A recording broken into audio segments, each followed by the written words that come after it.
Baik, timer sudah bisa dipakai dan layarnya saya kembalikan ke sini sebentar.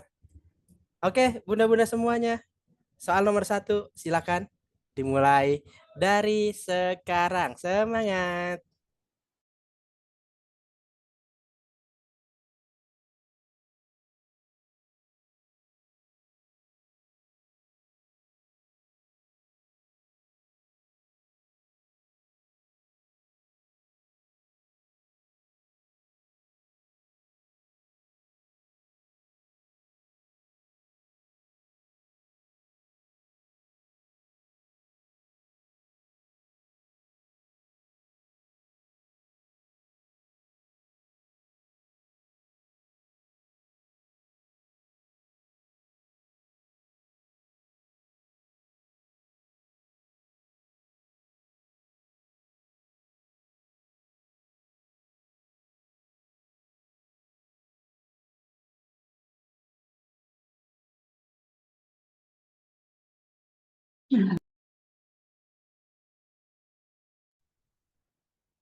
Oke, waktunya sudah habis. Jawaban yang dipilih adalah A, C, E.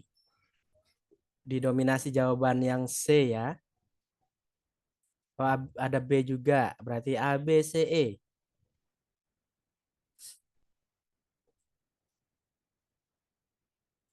A, B, C, E.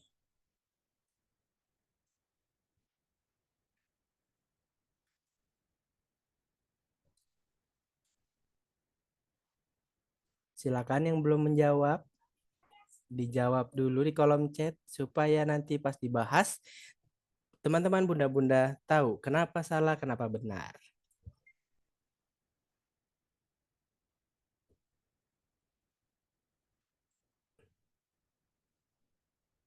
Masih C ya paling banyak ya. C atau E ya. C dan E sama-sama banyak nih. Kalau gitu sudah minus 1 menit supaya bingungnya nggak kelamaan. Kita simak pembahasannya. Silakan Bu Adel dibantu pembahasan soal yang pertama. Oke, terima kasih Mas Adio dan terima kasih buat bunda-bunda semua. Untuk kasus nomor satu yang ditanyakan adalah, apakah tindakan yang harus dilakukan oleh bidan tersebut? Ada yang menjawab A, ada yang menjawab C, dan ada yang menjawab E. Coba kita perhatikan kasusnya, Bunda. Berarti di sini tindakan ya, Bunda ya, yang harus kita lakukan sesegera mungkin. Di dalam kasus bahwa ada seorang perempuan dengan usia 30 tahun baru saja melahirkan anak pertama pada pukul 19.10. Nah, 15 menit kemudian dari suntikan oksitosin kedua sudah di dalam kasus sudah diberikan. Nah, pada pukul 19.40 berarti 30 menit kemudian plasenta belum lahir. Nah, secara teori Bunda bahwa kalau plasenta belum lahir eh dengan waktu 30 menit itu sudah kita identifikasi bahwa terjadi yang namanya retensio plasenta. Kemudian bidan melakukan rujukan karena pada saat terjadinya retensio plasenta tersebut tidak terjadi perdarahan, maka bidan melakukan rujukan. Begitu ya Bunda. Nah, sementara akses ke fasilitas rujukan sekitar 1 jam. Nah, setelah 15 menit berarti belum sampai ke rumah sakit, rujukan tiba-tiba terjadi perdarahan dan kontraksi uterus mulai lembek. Nah, yang ditanyakan adalah tindakan yang harus dilakukan pada bidan tersebut. Jawabannya Bunda adalah C, lakukan manual plasenta. Mungkin tadi ada Bunda yang menyampaikan berikan infus NaCl, berikan infus RL. Ini kan sudah dalam posisi mau dirujuk ya Bunda, sudah dalam perjalanan 15 menit. Yang artinya stabilisasi keadaan umum ibu tersebut salah satunya adalah dengan pemberian infus, pemasangan oksigen sudah dilakukan. Berarti dengan retensio plasenta, kemudian tiba-tiba terjadi perdarahan, yang segera kita lakukan adalah manual plasenta. Nah, karena kita identifikasi Bunda, kalau ciri khasnya 30 menit setelah plasenta belum lahir juga, kemudian tidak terjadi perdarahan, apapun ceritanya, ini kita harus lakukan rujukan. Kemungkinan besar bahwa perlekatan plasenta itu bisa sampai kereta, in kereta, bahkan bisa sampai par kereta gitu ya Bunda.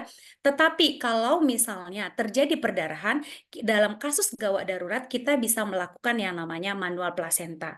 Nah, selanjutnya tadi Bunda ada yang menjawab, berikan misoprostol 600 mikrogram per rektal. Ini boleh, tetapi setelah keluarnya plasenta atau setelah lahirnya plasenta.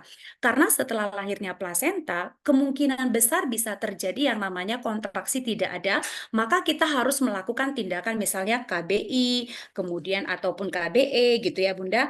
Nah, setelah itu baru kita anjurkan ataupun kita lakukan dengan pemberian yang namanya misoprostol tersebut. Nah, yang tujuannya itu adalah untuk menghentikan perdarahan. Kemudian berikan ergometrin. Untung ini tidak ada yang menjawab D ya Bunda, karena ergometrin itu tidak boleh diberikan sebelum plasenta lahir. Jadi ergometrin itu diberikan setelah plasenta lahir. Karena kenapa Bunda? Karena yang namanya ergometrin itu kan cara kerjanya itu meningkatkan kontraksi uterus. Nah, kalau misalnya posisi plasenta masih melekat, itu nanti dengan pemberian ergometrin itu nanti akan semakin melekatkan sehingga untuk keluarnya juga semakin sulit. Begitu ya Bunda ya. Jadi kita melakukan manual plasenta. Ciri khasnya adalah kalau terjadi yang namanya perdarahan, kita boleh melakukan yang namanya manual plasenta. Begitu ya Bunda ya. Nah, ini dia untuk pembahasannya. Jadi kembali kepada misoprostol tadi ya Bunda, misoprostol itu kan biasanya kita gunakan salah satunya adalah pematangan, serviks. Yang kedua bisa kita, sebagai terapi ataupun pengobatan perdarahan pasca persalinan yang, serius atau memang karena kehilangan banyak darah gitu ya Bunda. Nah, menurut literatur kalau yang namanya pemberian misoprostol ini per rektal, itu mampu menghentikan perdarahan dalam waktu 3 menit.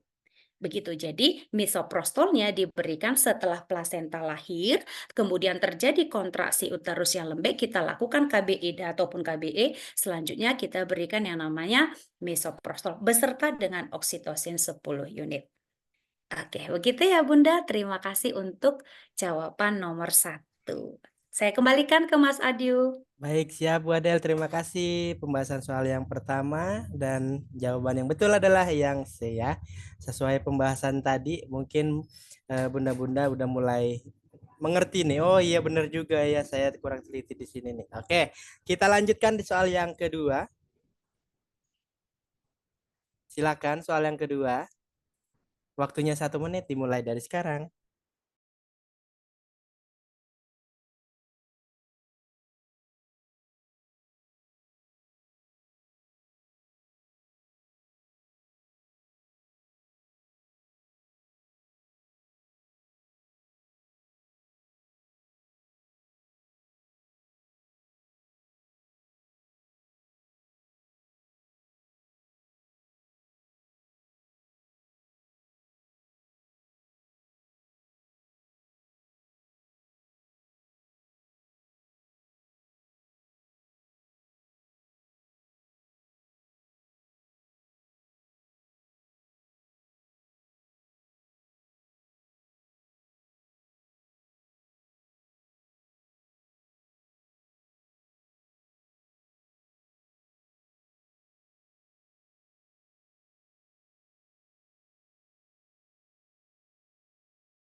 Oke, waktunya sudah habis dan jawaban yang sudah muncul adalah DE, BDE, ABDE. Kak Irawati ganti ke E, boleh. Pokoknya tiap minus 1 menit kita akan langsung bahas ya. Nanti kalau di UKOM nggak ada waktu tambahan, satu soal ya 1 menit. Karena di sini tempatnya buat belajar, jadi diberikan waktu tambahan untuk merubah jawaban, untuk membaca ulang. Supaya nanti pada saat UKOM tidak ada lagi yang mengulang-ulang membaca, begitu ya. Oke, berarti A, D, E. Paling banyak yang E, menjelaskan fisiologi terjadinya nyeri. Sudah minus 1 menit. Waktunya kita simak pembahasannya. Silakan Bu Adel. Oke, terima kasih Mas Adio dan terima kasih Bunda untuk yang soal nomor 2. Ini ada ganti E lagi, gak apa-apa. Tadi sudah disampaikan Mas Adio masih bisa ya Mas diganti, tapi pada saat hukum tidak boleh. Oke, di sini yang ditanyakan adalah asuhan, selalu saya sampaikan ya Bunda ya. Jadi kita coba membaca pertanyaannya dulu, apa yang diminta gitu ya Bunda. Nah, di dalam lead ini adalah asuhan apakah yang paling tepat dilakukan pada kasus tersebut. Nah, kasusnya apa gitu. Ternyata ada seorang perempuan atau remaja itu umur 15 tahun datang ke TPMB dengan keluhan nyeri haid pada 1 sampai 2 hari pertama gitu ya Bunda. Nah, hasil anamnesisnya darah haidnya banyak, ganti pembalut 3 kali sehari. Hasil pemeriksaannya dalam batas normal semua dan pada saat dilakukan palpasi pada abdomen itu tidak teraba massa. Nah, berarti si remaja tersebut itu keluhannya itu adalah ada rasa nyeri. Nah, di dalam istilah medis kan kita ketahui ya Bunda kalau yang namanya nyeri pada saat haid itu adalah dysmenorrhea. Nah, ini sebenarnya kondisi ini umum terjadi ya Bunda karena memang ada perubahan hormon yang memicu kontraksi rahim untuk meluruhkan lapisannya ataupun selama masa menstruasi. Nah, biasanya yang normal itu muncul 1 sampai 3 hari. Nah, di sini di dalam dysmenorrhea itu dibagi dua. Satu dysmenorrhea primer itu artinya yang muncul biasanya 1 sampai 3 hari dan itu akan mereda setelah siklus menstruasi itu berakhir. Nah, dan ini biasanya untuk yang primer ini disebabkan karena ada perubahan hormon prostaglandin ya Bunda, di mana hormon ini yang diproduksi di dalam lapisan rahim. Nah, sementara yang namanya dysmenorrhea sekunder itu biasanya disebabkan karena adanya suatu penyakit yang kita sampaikan ya Bunda, contohnya misalnya ada karena endometriosis. Nah, tapi yang ditanyakan di sini adalah asuhan apakah yang paling tepat dilakukan pada kasus tersebut. Nah, kalau tadi banyak Bunda yang menjelaskan fisiologi terjadinya nyeri. Nah, kita lihat kasusnya Bunda, bahwa di dalam kasus ini sudah terjadi yang namanya nyeri. Artinya kita sudah harus memberikan konseling apa yang harus dilakukan remaja tersebut untuk mengurangi rasa nyeri tersebut. Karena sudah dari awal sudah disampaikan bahwa ini adalah hal yang normal atau hal yang umum terjadi. Maka yang kita lakukan adalah menganjurkan olahraga yang ringan. Karena dengan si pasien itu dengan melakukan olahraga itu akan membantu melancarkan aliran darah dari oksigen ke uterus sehingga nyeri haid itu dapat segera membaik. Itu yang kita anjurkan. Kemudian kenapa kita tidak melakukan konsultasi ke dokter SPOG atau yang kita pilih C? Ya karena memang masih dalam batas normal. Kalau memang batas normal tidak perlu dong kita melakukan kolaborasi, tidak perlu dong kita melakukan yang namanya rujukan. Kemudian ada juga Bunda yang memberikan analgetik. Nah, balik lagi Bunda, untuk mengurangi rasa sakit karena secara teori bahwa ini terjadi karena ada peningkatan hormon. Sehingga yang perlu dilakukan itu tidak dengan memberikan obat-obatan dari luar. Jadi kita cukup menganjurkan pasien tersebut ataupun klien atau remaja tersebut dengan menganjurkan olahraga ringan. Itu tadi supaya aliran darah itu atau oksigen itu sampai ke uterus ataupun rahim tersebut sehingga bisa berjalan dengan lancar semuanya. Begitu ya Bunda ya. Jadi jawabannya adalah menganjurkan olahraga ringan. Iya, jadi tidak menjelaskan ya Bunda, kalau menjelaskan nyeri itu harusnya karena di kasus tidak disampaikan ini minors gitu loh. Ini pertama kali haid tidak. Berarti kan biasanya yang normal kalau remaja remaja putri itu untuk menstruasi itu adalah usia 11-12 tahun. Berarti ini sudah mungkin 3 tahun yang lalu mungkin seperti itu sehingga dia datang dengan keluhan seperti itu, dengan adanya keluhan itu, tindakan terhadap keluhan itu yang segera harus kita laksanakan atau kita beritahu kepada pasien ataupun klien kita. Begitu ya Bunda ya. Terima kasih Mas Adiu. Oke Bu Adel, terima kasih pembahasan soal nomor 2. Kak Nesya salah lagi. Nggak apa-apa, masih ada soal lagi Kak Nesya. Semangat, fokus lagi. Kak Rahma, soal TOU Komnas kemarin banyak yang seperti ini. Nah, apalagi di soal TO Voko. TO Voko itu kurang lebih seperti TO Nasional kemarin. Oke, kita lanjut ke soal nomor 3 ya. Soal nomor 3. Silakan, soal nomor 3 sudah tampil. 1 menit dimulai dari sekarang.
Oke, jawabannya diawali B, B, B, B, B, B. Masih B, ada yang A dan B berarti. Yang A hanya beberapa aja nih. Sisanya didominasi B.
Oke, waktunya sudah -1 menit ya. Ini kebanyakan yang B miliknya.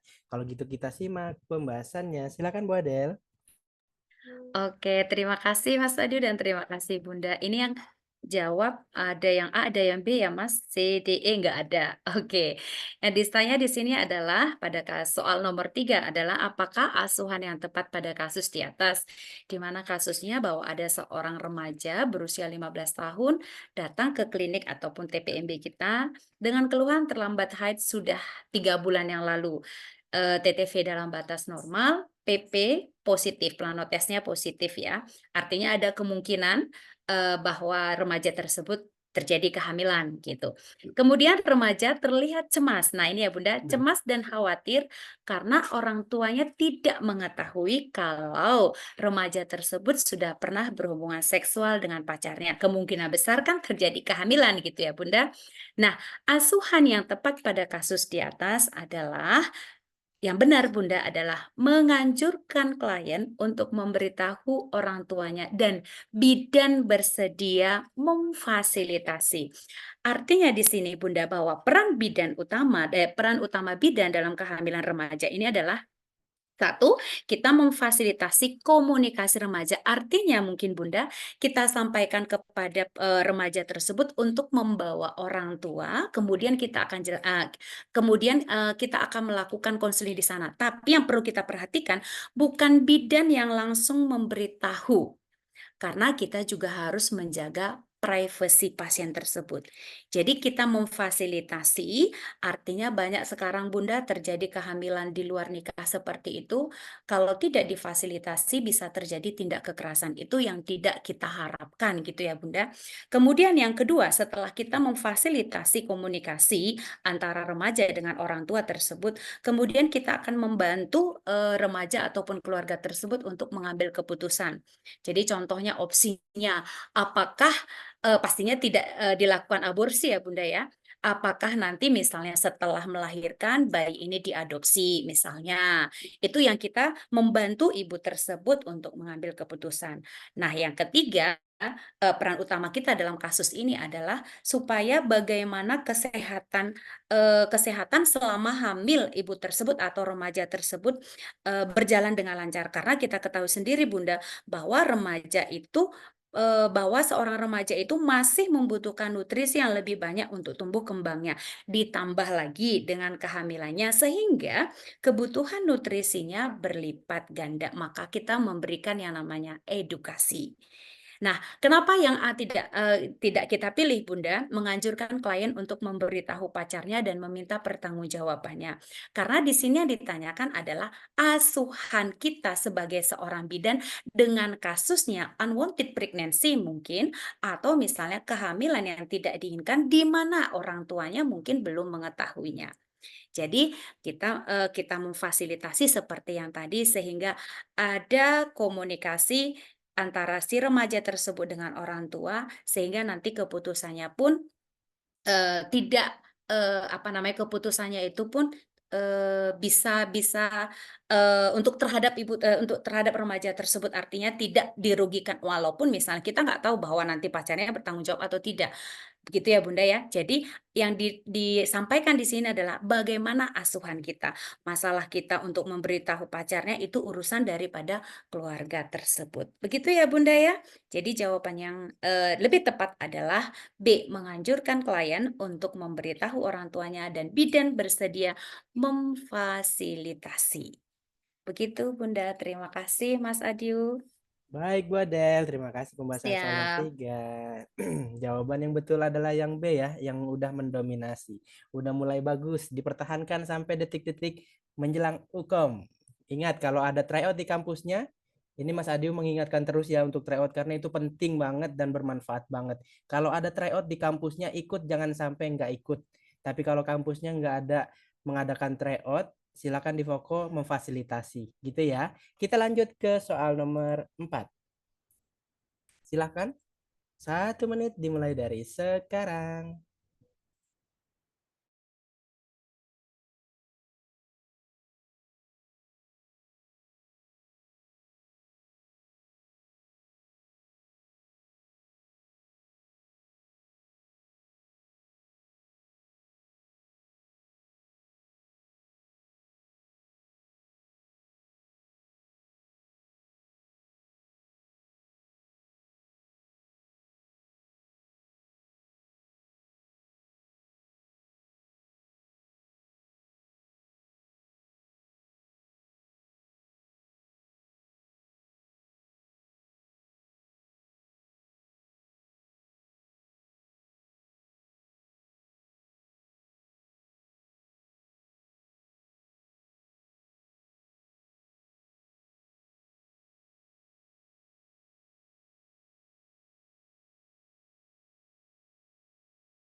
Oke, jawabannya sudah bermunculan.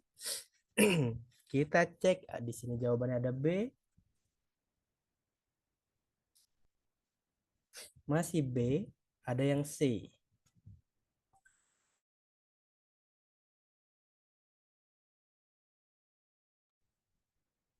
B dan C.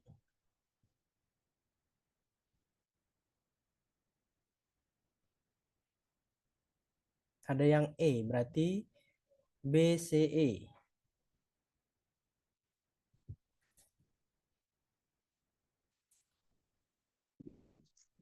Ayo, tiap minus 1 menit langsung kita bahas ya.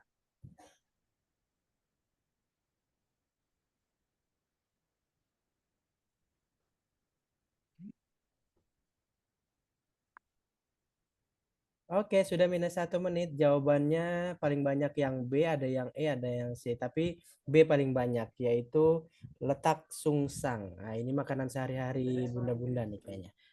Kasus kayak gini sering mengalami atau sering dapat gitu. Oke, kalau gitu silakan Bu Adel. Oke, terima kasih Mas Adyu, terima kasih Bunda. Nah, tadi sudah disampaikan Mas Adyu, ini kayaknya makanan kita sebagai seorang bidan ya Bunda ya. Nah, yang ditanya di sini adalah diagnosis. Selalu saya sampaikan Bunda, untuk diagnosis itu berarti ciri khasnya, tanda maupun gejalanya, gitu ya Bunda. Nah, ciri khas daripada disampaikan di sini adalah pada saat dilakukan pemeriksaan Leopold itu di bagian fundusnya teraba bulat keras. Udah Bunda, teraba bulat keras dan melenting ini sudah pada fundus. Dan ada clue tambahan lagi, DJJ ditemukan pada sisi kanan atas. Nah, kalau sudah seperti ini nggak usah pikir yang lain Bunda, kita langsung aja ambil yang namanya sungsang ataupun bokong. Karena kembali lagi saya sampaikan bahwa yang namanya kalau DJJ di bawah pusat kita dengarkan, itu biasanya presentasi kepala. Kalau sejajar pusat itu biasanya letak lintang. Kalau di atas biasanya, kalau kita dengarkan di atas pusat ya Bunda ya, itu presentasi pokok. Jadi kalau sudah ada kasus seperti ini, nggak usah kita terlalu banyak terlalu mikir gitu. Itu sudah pasti karena ciri khasnya seperti itu. Jadi benar jawabannya adalah yang B, sungsang. Jadi ada dua clue di sini. Satu di bagian fundus itu teraba keras dan melenting. Biasanya melenting itu kan kepala ya Bunda, bukan bokong. Kemudian clue yang kedua adalah sisi kanan atas perut ibu terdengar DJJ dengan di mana DJJ-nya normal 134 kali per menit. Begitu Bunda, terima kasih. Mas Adi, saya kembalikan. Oke, siap Bu Ya. Adel. Yang betul adalah yang B. Yang E tadi kurang tepat ya. Cuman sedikit kok. Kak Fitri ganti B. Iya udah ketahuan, udah selesai. Kita lanjut ya ke soal nomor 5. Kalau bisa yuk kita motivasi diri kita masing-masing. Ukom udah dikit lagi, sedangkan kita udah diberikan bimbel seperti ini, ngerjain satu soal 1 menit. Kalau bisa tantang dirinya, ngerjain satu soal di bawah 1 menit. Yuk, sisa soal yang ada. Coba yuk, silakan. Dimulai dari sekarang. Yuk.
Oke, waktunya sudah habis.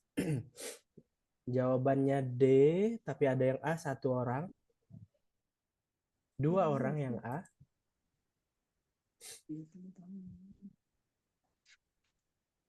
ada yang C juga berarti A, C, D, ada yang E.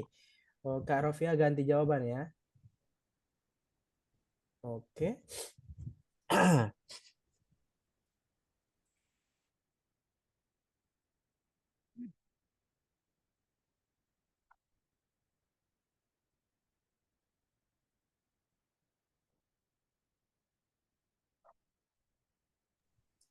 Masih didominasi jawaban D. Yang jawab di bawah 1 menit udah banyak.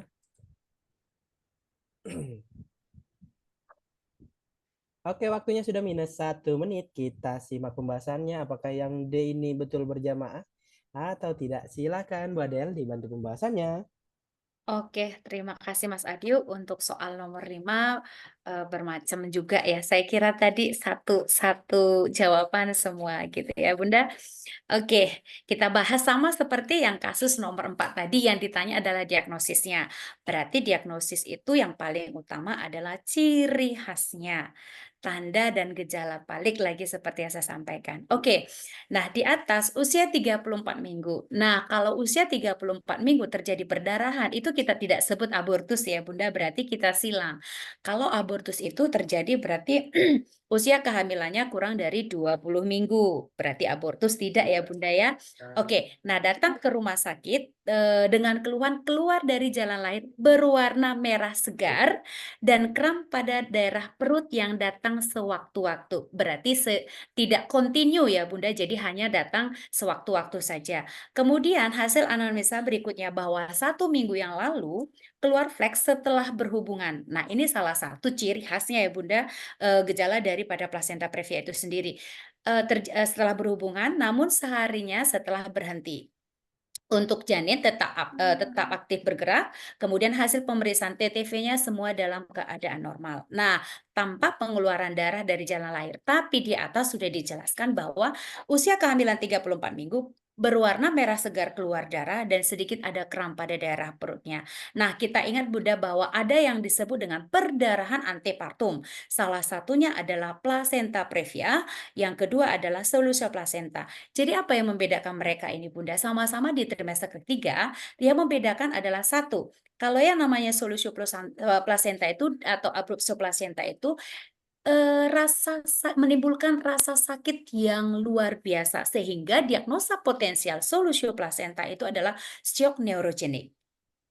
Nah, sementara yang namanya plasenta previa itu yang tidak disertai dengan rasa sakit kalaupun ada paling hanya kram saja. Gitu ya Bunda. Kemudian yang kedua, warna darahnya. Kalau plasenta previa itu berwarna merah segar, sementara yang solusio plasenta itu bisa berwarna coklat bahkan sampai kehitaman. Begitu ya Bunda. Nah, jadi kalau kita ketahui yang namanya plasenta previa itu adalah suatu kondisi di mana plasenta bayi itu menutupi sebagian ataupun seluruh jalan lahir. Ini biasanya nanti yang menyebabkan tergantung apakah bisa lahir per vaginam atau tidak. Kalau totalis itu tidak bisa sama sekali per vaginam lahirnya ya Bunda ya. Di mana jenis plasenta previa itu ada yang parsialis, kemudian ada yang marginalis, ada juga yang totalis. Nah, gejala plasenta previa itu tadi pastinya ada perdarahan pada saat hamil dan ini biasanya atau umumnya tidak terasa sakit dan bisa sewaktu-waktu terjadi pada kehamilan. Kemudian nyeri perut, ya, nyeri perut juga itu biasanya hanya kram. Kemudian bisa terjadi kontraksi dini. Nah, ini jadi kalau ditanyakan pada kasusnya itu kita menyesuaikan ciri ataupun tanda dan gejalanya. Jadi jawabannya adalah plasenta previa. Jadi bukan solusio plasenta ya Bunda ya. Jadi solusio plasenta itu pastinya itu disertai dengan rasa sakit, kemudian pada saat kita palpasi itu bagian uterusnya itu tampak tegang, begitu. Nah, ini untuk kunci jawabannya. Jadi gejala utamanya perdarahan di trimester ketiga, jadi tadi sudah kita silang yang abortus ya Bunda, kalau abortus itu terjadi kurang dari 20 minggu. Nah, faktor resiko. Nah, yang ditanyakan bukan faktor resiko, tapi saya masukkan bahwa faktor resiko bisa terjadi plasenta previa adalah usia yang 35, lebih dari 35 tahun karena memang usia tidak produktif lagi untuk hamil. Oke, begitu Mas Adi udah bunda-bunda semuanya. Terima kasih. Baik, Model, terima kasih juga. Kak Sri Ya, Mas Adi. Supeni. Kayaknya lagi capek Kak Sri Supeni ini. Semangat Kak Sri. Semangat terus. Tetap tersenyum walaupun capek ya Kak. Biar capeknya agak reda sedikit. Oke, kita akan lanjut ke soal nomor 6. Berarti tinggal dua soal yang bisa kita kerjakan. Ayo, kita tantang diri kita. Dua soal ini kita jawab benar dua-duanya. Saya lanjut ya. Silahkan. 1 menit dimulai dari sekarang.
Baik, jawabannya ada A dan E. Dua ya, A dan E. Paling banyak jawaban dipilih yang E nih banyak. Yang A juga banyak nih. Sama-sama banyak nih. Paling banyak yang E. Melakukan pengkajian pola menstruasi.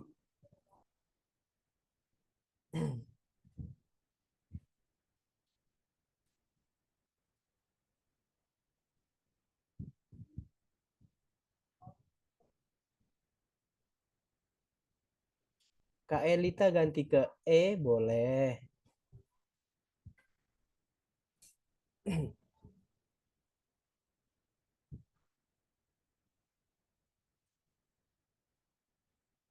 Berarti yang E ya paling banyak ya. Kak Nurmua, Kak Nurmuliani juga ganti ke E. Kak Dini juga ganti ke E. Nah, kenapa nih ganti-ganti ke E nih? Apakah yang E yang betul? Oh, jangan-jangan malah salah. Kita simak pembahasannya karena sudah minus 1 menit. Silakan Bu Adel. Oke, terima kasih Bunda. Iya nih Bun, kenapa ya banyak ganti? Salah juga nggak apa-apa Bunda, gitu ya. Karena di sini kita belajar, gitu. Oke, baik ya Bunda. Apakah tindakan untuk lihat ini, apakah tindakan bidan selanjutnya yang tepat dilakukan? Nah, coba kita baca lagi deh Bunda untuk soalnya. Seorang perempuan umur 29 tahun baru menikah 1 minggu yang lalu. 1 minggu loh Bunda ya, datang ke TPMB ingin merencanakan persiapan kehamilan. Nah, hasil pemeriksaan berat badan 48 kilogram, tinggi badannya 168. Kita bayangin Bunda, tinggi 168, berat badannya 48. Ini kayaknya kurus ini ya Bunda ya. Bisa saja underweight ini. Nah, tekanan darahnya 110/80. Apa namanya Bunda? Pokoknya semuanya untuk TTV-nya normal. Nah, hasil pemeriksaan fisik. Nah, yang ditanyakan adalah tindakannya. Nah, dilihat dong Bunda, hasil pemeriksaan BB-nya itu 48 kilogram, tinggi badannya 168. Kalau ini di IMT kan, ini termasuk yang namanya underweight ya. 48 dibagi 1,68 kali 1,68, 4 hasilnya, coba Bunda, ya 2,82. Berarti 48 dibagi 2,82 itu hasilnya 17. Wow, berarti kurus banget ya Bunda ya. Sementara IMT itu untuk menentukan apa namanya, indeks massa tubuhnya ya Bunda, apakah underweight, apakah normal, overweight, obesitas. Nah, kita ketahui kurang dari 18 itu termasuk underweight. Nah, ini underweight berarti termasuk Bunda. Kemudian yang normal 18 sampai 25, overweight itu 25 sampai 29, lebih dari 30 itu sudah termasuk obesitas. Nah, tetapi ada keinginan ibu tersebut ataupun suami istri tersebut untuk mungkin segera untuk hamil karena masih 1 minggu yang lalu menikahnya. Jadi yang tindakan di sini yang kita lakukan adalah pastinya adalah memberikan konseling nutrisi. Nah, begini Bunda, saat melakukan program hamil, sebenarnya ini bukan program hamil ya Bunda, karena masih satu minggu yang lalu kan gitu. Nah, kita perlu memastikan ataupun kita perlu memberitahu ibu tentang beberapa nutrisi agar tubuh ibu tersebut siap untuk menjaga janin tetap sehat dan lahir tanpa gangguan apapun. Makanya nutrisinya harus tercukupi. Apalagi dengan kondisi ibu tersebut masih sangat kurus sekali, underweight. Berarti sebelum terjadi proses kehamilannya, ibunya dulu nutrisinya yang harus terpenuhi. Karena kalau nutrisinya terpenuhi, nanti pada saat kehamilan, kita harapkan hamilnya itu sehat. Diibaratkan gini Bunda, kalau kita hamil, kita harus sehatkan diri kita dulu. Karena kenapa? Pada saat kehamilan itu banyak sekali terjadi gangguan baik terhadap fisik kita, baik terhadap emosi kita, gitu ya Bunda ya. Nah, kemudian kita ada tadi yang menjawab melakukan pengkajian pola menstruasi. Kalau pertanyaannya ataupun kalau di dalam kasusnya sudah 1 tahun atau sudah 2 tahun melakukan misalnya hubungan seksual yang teratur tetapi tidak kunjung terjadi kehamilan, kemungkinan besar kita bisa melakukan pengkajian pola menstruasi. Gitu ya Bunda. Jadi jawaban yang tepat adalah memberikan konseling nutrisi. Melakukan pemeriksaan ginekologi mah nggak ini ya Bunda ya, nggak pas banget gitu loh, nggak afdol banget untuk apa gitu. Kemudian melakukan pemeriksaan fisik sudah dilaksanakan di dalam kasus. Kemudian melakukan pemeriksaan khusus pada lendir serviks. Nah ini melakukan pemeriksaan khusus pada lendir serviks itu kan gunanya untuk mengetahui masa suburnya, kan begitu Bunda. Balik lagi kalau misalnya di dalam pertanyaannya, dalam 1 tahun sudah menikah, menstruasi tidak teratur mungkin misalnya gitu, baru kita mungkin melakukan pengkajian pola menstruasi. Begitu ya Bunda, jadi jawabannya adalah memberikan konseling nutrisi. Terima kasih Mas Adil. Baik, Bu Adel, terima kasih juga. Jawaban yang betul adalah yang A. Katanya gini nih, Bu Adel. Bener A malah ganti E. Iya. Katanya. Nah, coba percaya sama diri sendiri ya Bunda ya, self confidence-nya. Jadi, apa ya Bunda, biasanya kata hati kita itu apa ya Mas ya, tidak membohongi gitu ya. Betul. Ah, jadi, usahakan kalau memang tadi sudah misalnya, menulis A atau apa di chat A gitu, cobalah, stay di situ aja Bunda, nggak usah merubah gitu. Harapannya biar makin terbiasa nantinya Bunda gitu. Oke Mas Adil. Baik. Tidak perlu ikut-ikut jawaban yang paling rame, terus konsisten dengan pilihan pertama, karena kalaupun salah pada saat dijelaskan, teman-teman jadi paham. Jadi bukannya hanya betul, tapi paham dulu. Salah betul itu belakangan. Toh ini cuma latihan, toh ini cuma bimbingan. Yang kita cari di bimbingan adalah bagaimana caranya saya memahami tiap-tiap soal, tiap-tiap materi yang saya akan kerjakan di hukum nanti. Begitu ya? Oke, sekarang soal terakhir nih, soal nomor 7. Apakah ada yang betul semua? Kita coba ya. Soal nomor 7, kita next. Silahkan. 1 menit dimulai dari sekarang.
Oke, jawabannya D dan E. Ada yang B juga. Berarti B, D, E. Multipara, umur terlalu tua, atau yang over distensi uteri.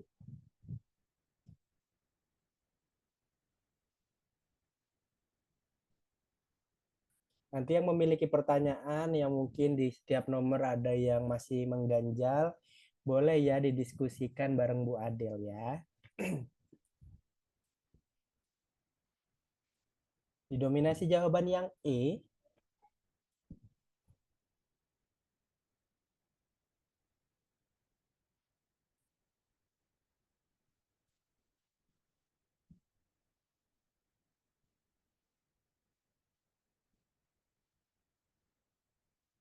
Oke, waktunya sudah minus 1 menit. Kita kunci jawaban terbanyaknya adalah yang E. Bertanya soal TO boleh Mas Adi. Silakan ditanyakan ke Bu Adel. Jika Bu Adel bisa menjawab, pasti dijawab. Tapi jika tidak, seperti biasa, Bu Adel bilang menjadi PR bagi Bu Adel. Gitu ya. Oke, kalau gitu sudah minus 1 menit. Sekarang kita bahas. Silakan Bu. Oke, terima kasih Mas Audio, terima kasih buat bunda-bunda semua. Nah, yang ditanyakan di sini adalah penyebab utama ataupun faktor resikonya gitu ya, sehingga terjadi diagnosisnya pada kasus tersebut.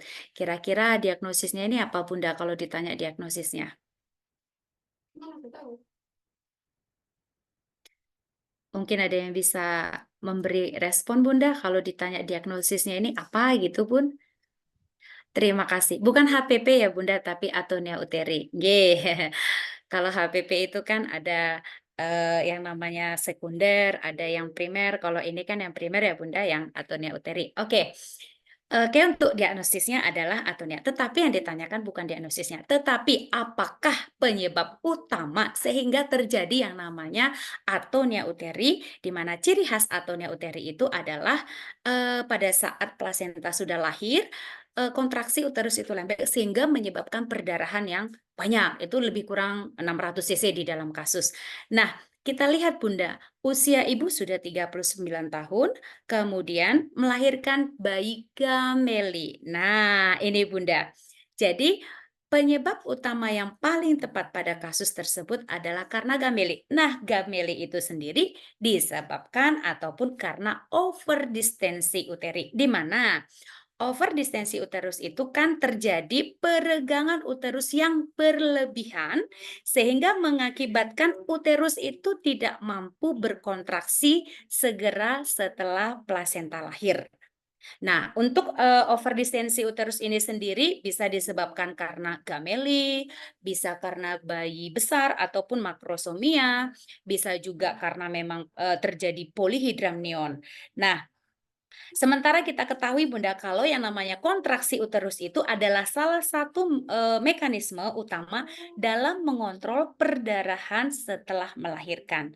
Sementara atonia uteri itu terjadi karena kegagalan mekanisme ini disebabkan karena peregangan uterus yang terlalu berlebihan. Nah, mungkin tadi Bunda ada yang menjawab umur terlalu tua. Ini sebagai pengecoh ya Bunda. Betul memang kalau yang namanya umur itu mempengaruhi faktor-faktor resiko. Salah satunya ya umur tadi bisa menyebabkan plasenta previa, bisa menyebabkan solusio plasenta, bisa menyebabkan yang namanya hipertensi juga bisa. Gitu ya Bunda ya. Nah, tetapi diperhatikan lagi kasusnya. Yang paling utama penyebab pada kasus ini disebabkan karena gameli. Tidak semua usia 39 tahun itu bisa menyebabkan yang namanya atonia uteri. Belum tentu. Paling misalnya pada saat ibu itu mengejan sangat sulit sekali ataupun cepat lelahnya ataupun terjadi partes macet. Gitu ya Bunda.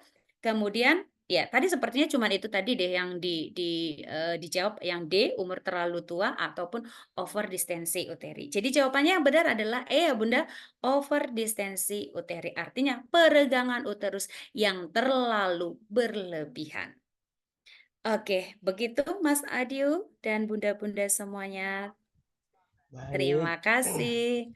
Baik, terima kasih Bu Adel. Alhamdulillah 1 sampai 7 soal sudah terjawab dan sudah dibahaskan oleh Bu Adel. Dan di sini sudah ngetik Alhamdulillah benar semua. Nih Kak Citra, selamat Kak Citra. Pertahankan lagi. Kak Wahyu, benar semua. Kak Esther, benar 5. Salah satu Kak Ida, benar 5. Benar 7. Wih, Kak Siti juga, benar 7. Kak Nur Padilan juga. Rata-ratanya betul 5 ya. Betul 5, ada juga 6. Mantap sekali penjelasan Bu Adel. Lope pokoknya katanya. Lope-lope tuh Bu Adel dari RSU PKU Sragen. Kak Diah Puspitasari. Oke. Bu Adel besok bahas etik kebidanan ya. Oke, siap. Mantap, gampang dipahami. Berarti cara mengajar Bu Adel udah mudah dipahami ya. Suka nggak nih sama cara ngajar Bu Adel? Kalau suka bilang dosen favorit Foko Bu Adel gitu. Atau Bu Adel mantap begitu. Coba ketik di kolom chat sama-sama Bu Adel mantap. Kasih lope-lopenya, kasih gift-giftnya. Ayo silakan Bu Adel mantap begitu. Dosen favorit Bu Adel, mantap tuh. Ini bener ya, jujur ya ini ya. Jadi kalau Bu Adel disukai begini, teman-teman bakal lebih sering ketemu sama Bu Adel nanti. Tapi karena 2024 ini periode bimbelnya hanya terakhir di bulan ini, berarti udah nggak ketemu lagi kalau bimbelnya udah habis gitu ya. Semoga ketemunya di lain tempat, yaitu tempat bekerja sama dan lain sebagainya. Bu Adel sarangnya tuh mantap. Oke. Berarti nggak ada pertanyaan nih ya, udah puas ya sama penyampaian Bu Adel ya. Apakah ada pertanyaan masih? Tetap Mohon ya. izin bertanya boleh Mas Adio? Boleh dong Kak Siti silakan. Iya, mohon izin bertanya masalah, mohon maaf soal TO kemarin Mas Adio. Siap.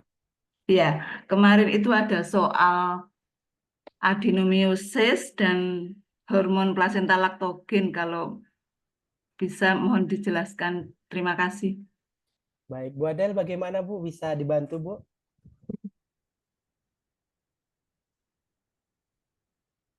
Halo Bu Adel. Sebentar ya. Buat teman-teman yang mau meninggalkan Zoom, absen dulu, jangan lupa. Absen dulu. Nih, saya kasih absennya. Dan yang belum punya buku, mumpung lagi promo bukunya buat persiapan UKOM. Silakan, dipesen tuh. Absennya dan link pemesanan buku ada. Bu Adel, halo Bu Adel.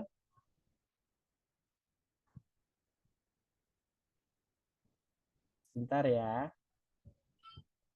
Tes, tes, Bu Adel.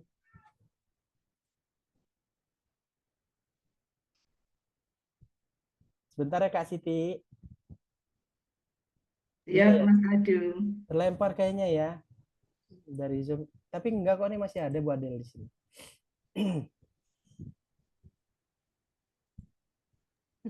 Halo Mas Adi, aduh maaf, suaranya kok.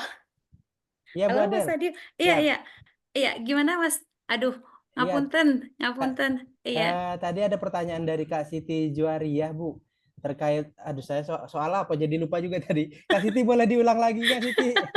aduh maaf. Iya, mohon izin bertanya Bu Adel. Nggih, Bunda. Kemarin itu waktu TO ada pertanyaan masalah adenomyosis dan hormon plasenta laktogen Bu Adel. Mohon Nggih. penjelasan. Nggih. Iya, yang perlu saya jelaskan yang mana ya Bunda?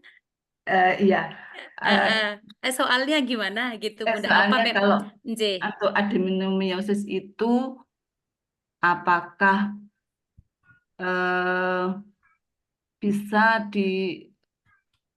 diderita anak remaja, kemudian apakah ada hubungannya dengan hormon, begitu. Mm-mm. Kemudian kalau yang kedua hormon plasenta laktogen itu apakah bisa meningkatkan gula darah, begitu Bu, seingat saya. Oke, ini sedikit saya bahas sedikit ya Bunda. Jadi nanti kalau misalnya ketemu lagi akan lebih jelas ya Bunda ya. Kebetulan kan di dalam soal nggak ada gitu ya. Oke, Iya. sedikit mengenai yang disebut dengan adenomyosis itu salah satu masalah kesehatan pada sistem reproduksi wanita ya Bunda, di mana kondisi ini yang menyebabkan rahim menebal dan membesar gitu. Jadi tadi pertanyaannya, bisakah terjadi pada remaja gitu ya, Bunda? Betul, betul Bu. Angge. Jadi kalau yang namanya penyebab adenomyosis ini banyak Bunda. Salah satu juga disebabkan karena memang ada sejak dalam kandungan, kemudian ada peradangan pada rahim. Bisa juga disebabkan karena salah satunya adalah pertumbuhan jaringan yang invasif.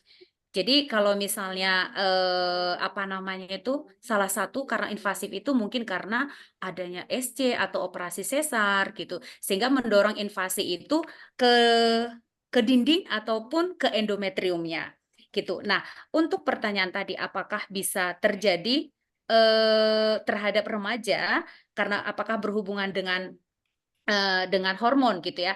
Jadi adenomyosis itu gejalanya paling paling banyak itu adalah satu menstruasi yang berat dan berkepanjangan. Gangguan menstruasi kan ada yang disebut dengan poli, ada yang disebut dengan meno gitu ya Bunda. Kemudian ada hubungannya dengan menstruasi juga yang tidak normal, maka berhubungan yang disebut dengan hormon tadi. Jadi, apakah bisa terjadi pada remaja? Jawabannya bisa jadi terjadi pada remaja. Oke, kemudian yang tadi yang hormon plasenta laktogen ya, laktogen ya Bun? Betul, betul Bu. Ya, itu biasanya kan muncul pada saat terjadinya proses kehamilan, karena hormon itu tidak akan muncul pada saat tidak terjadi proses kehamilan. Nah, pertanyaan tadi yang hormon ini apa ya Bun? Saya kok jadi lupa. Iya, jadi pada ibu hamil dengan tidak punya riwayat DM dan keluarga tidak ada riwayat, tiba-tiba gula darahnya tinggi. Itu sebabnya apakah hormon plasenta laktogen yang menyebabkan insulin naik ataukah sebab yang lain begitu, Bu? Oh, apakah ada hubungannya gitu ya, Bun? Iya, apakah menyebabkan insulin naik atau apakah karena metabolisme gula yang menurun begitu salah satu opsi jawabannya, Bu. Terus kemarin jawabannya apa, Bun?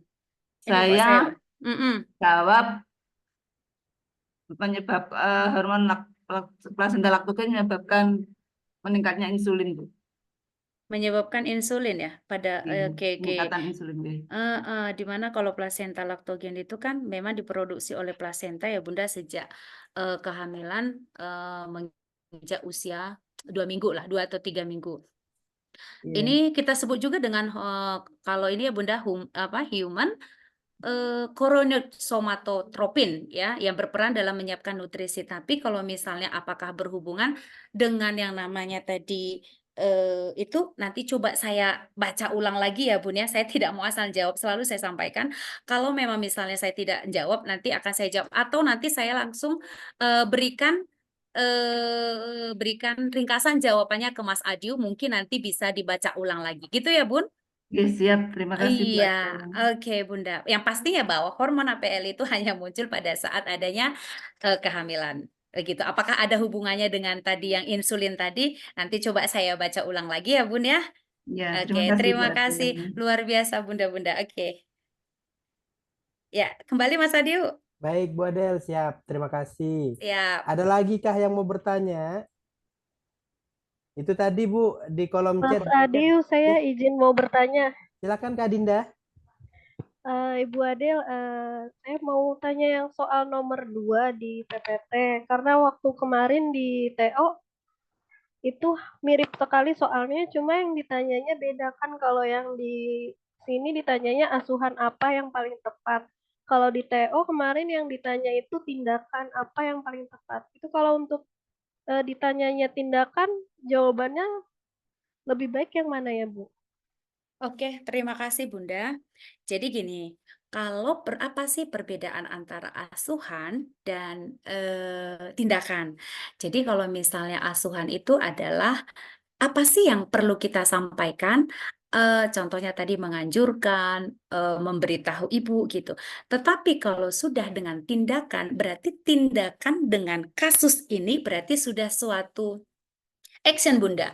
Misal, terjadi perdarahan misalnya pada plasenta previa tadi, datang ke TPMB dengan usia 38 minggu misalnya. Nah, tindakan awal kita terhadap ibu tersebut adalah satu, misalnya kita melakukan pemasangan infus, atau selanjutnya misalnya kita lakukan rujukan misalnya, karena bukan wewenang kita. Sementara kalau ya disebut dengan asuhan itu adalah apa sih yang kita sampaikan sehingga pasien ataupun klien kita itu mengerti gitu bahwa contoh tadi yang kasus nomor 2 tadi, bahwa si pasien ataupun si klien atau remaja tersebut itu mengalami ada keluhan nyeri ataupun disminor setiap hari pertama ataupun hari kedua pada saat menstruasi itu. Jadi asuhan yang perlu kita lakukan adalah menganjurkan, menjelaskan. Kalau sudah katanya tindakan itu memberikan memberikan tindakan misalnya pengobatan, memberikan ini nih tadi memberikan analgetik. Nah, kalau memberikan analgetik itu sudah termasuk tindakan. Kalau menganjurkan olahraga itu lebih kepada asuhan. Begitu ya Bunda ya. Jadi memang kadang ada di dalam soal itu tindakan apa, tindakan awal apa, tindakan selanjutnya apa, dan ada juga yang sampaikan asuhannya terhadap kasus tersebut apa. Begitu ya Bunda? Iya, Ibu, makasih. Oke, sami-sami Bunda. Oke, sudah terjawab ya Kak Dinda ya. Ada lagi kah yang mau bertanya? Cukup ya? Baik. Kalau cukup, kalau gitu Bu Adel, kelas malam ini sepertinya sudah selesai kita Oke. bahas dan Bu Adel kira-kira Ukomnas kapan? Kak Nesia bisa tanya dosennya di kampus ya Kak, kalau untuk tanggal pastinya. Karena Kak Nesia itu didaftarkan oleh dosennya di kampus. Begitu ya. Tapi kalau tanggalnya di Oktober itu ada di tanggal 5, 6, 7 kalau nggak salah Kak.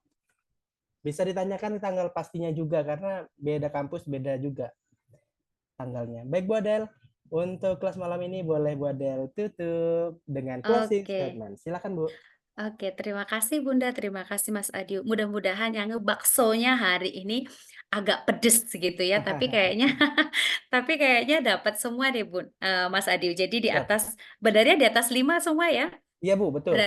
Luar biasa buat malam ini berarti Bunda semua untuk cabenya pas, kecapnya pas berarti ya Bunda ya, kuahnya juga pas, nggak lebih nggak kurang. Oke, terima kasih buat malam ini Bunda. Mudah-mudahan nanti untuk ujian, entah itu ujian kehidupan gitu ya Bunda, ataupun ujian nanti pada saat UKOM, itu 1 kali langsung lulus ya Bunda, harapannya seperti itu. Mudah-mudahan Bunda juga di tempat bekerja ataupun di perkuliahan lancar semuanya, sukses semuanya. Oke ya Bunda, sebagai closing statement aja Bunda. Banyaknya panah tidak akan bisa menentukan kemenangan, melainkan tajamnya panah dan tujuan yang bisa menentukan kemenangan. Oke, jadi banyak pun begini loh lulus UKOM tapi tidak pernah dilaksanakan, tidak pernah membaca, tidak pernah mengikuti, itu kayaknya nonsen gitu ya Bunda ya. Oke, jadi hanya closing statement aja. Terima kasih buat malam hari ini. Mohon maaf tadi kalau misalnya tadi ada yang tidak bisa saya jawab, akan nanti saya sampaikan ke Mas Adiu. Dan terima kasih buat bunda-bunda semuanya, luar biasa. Sukses selalu, sehat selalu. Pokoknya the best lah buat semua bunda-bundanya. Dan Mas Adiu juga. Begitu ya Mas Adiu ya. Ya. Terima kasih buat malam hari ini. Mungkin begitu aja Bunda. Saya akhiri. Wassalamualaikum warahmatullahi wabarakatuh. Selamat malam dan semangat pagi semuanya. Kapan-kapan ngebakso lagi ya Bunda-bunda. Terima kasih. Baik. Siap. Terima kasih Waalaikumsalam Bu warahmatullahi Adel. wabarakatuh. Iya. Terima kasih Bu Adel. Terima kasih Bu Oke, Ade. Bunda. Oke. Terima Baik. kasih Bu. Terima kasih Bu Ade.